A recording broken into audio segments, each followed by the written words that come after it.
Hey, my name's Leo Pfeifer. And my name's Morgana McKenzie. And we made a film called Lost Time that premiered at NFFTY a couple years ago. It's a short documentary about what happens when a drummer loses his time. Our goal with Lost Time was to create a documentary that felt like it was living in a narrative space, craft visuals that were heavily rooted to character and story. And to do that on a very low budget sandbox with just myself and Leo, we found it was very important to develop a very strong shorthand communication. And looking at our roadblocks that way as a silver lining rather than, an issue really benefited us. Documentaries are oftentimes very obsessed with how do we need to educate our audience about a particular issue. And I think sometimes that's a reductive way to think about the art form. Documentaries can be just as expressive and emotional and empathetic as a scripted film. I think you can come at them both with the same narrative principles.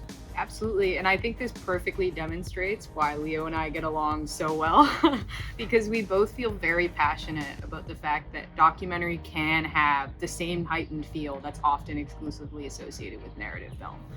There's no reason why we can't preempt tone going into these environments and use narrative tools and instincts in a run and gun situation. A very big part of that was developing a very close and trustworthy relationship with Paul beforehand.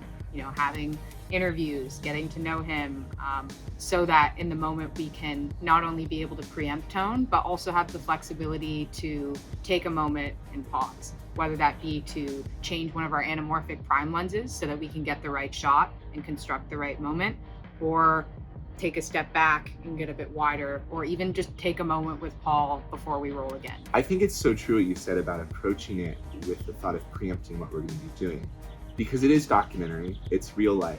You'd be an idiot if you thought if you thought that you would know what's going to happen when you go. But it's so important to make a plan of what you're going to do. And I think your job as the filmmaker before you go shoot a doc is to say, what is my story? Let's gather conversations with your subject. Let's interpret that through your own lens. And you use that to formulate, what's our approach to doing this? How are we filming a certain scene? How are we lighting it? How does this fit into our bigger story? You should be thinking about that for each scene, each moment that you're capturing, so that you can make a cohesive narrative vision, even though you're going into unpredictable circumstances. And a lot of your planning will change. A lot of it will go out the window when you meet the reality of the situation of filming with a real person. But it's important to have the approach there with the precision about, this is the story we're after, this is what we're trying to get. It might totally change, but that's the beauty of it. But you go into it with a sense of the story that you're building. Absolutely, and that precision also doesn't necessarily need to include a shot list. Yeah.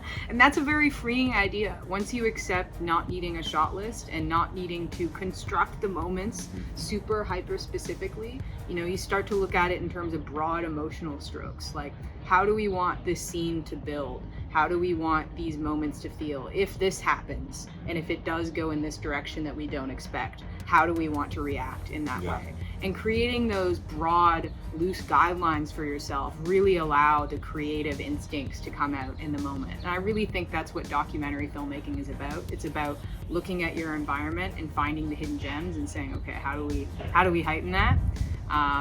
And you just can't do that with a shot list. Yeah, I think it's freeing to approach it that way. There'll be moments that are super constructed where you're saying, okay, you're going to be here, we're going to shoot you from this way, the light's going to be here. And you're getting those kind of like cinematic tent poles of your film. There's other moments where you hit record and you're hanging on for dear life to capture like this magic that's unfolding. But beforehand, Morgana and I have deeply talked about what the scene is, what the intention is, what we wanted to do in the overall narrative. So even though it might go in a totally different direction than what we planned for, we're both instinctually on the same page about what is it that we're doing here, shooting this scene. What are we shooting it for? How does it fit in? Like, what role does it play in the story we're telling? And then we can just follow the thing we're chasing without having to stop and talk about it and break the moment, because we're trying to make it feel as real as it is, because it is real life. In terms of what's next for us, I'm very excited to be continuing some long format narrative and documentary work back in Toronto this summer, as well as continuing my work as a freelance colorist. We have a documentary that we're in the works on. We're going to shoot it in the next year, and we're super excited to share it. Since we shot last time, I've moved from Seattle to Los Angeles. I've been building up a career in commercial directing, and especially projects with a documentary or a documentary style approach, as well as a number of other passion projects, short documentaries.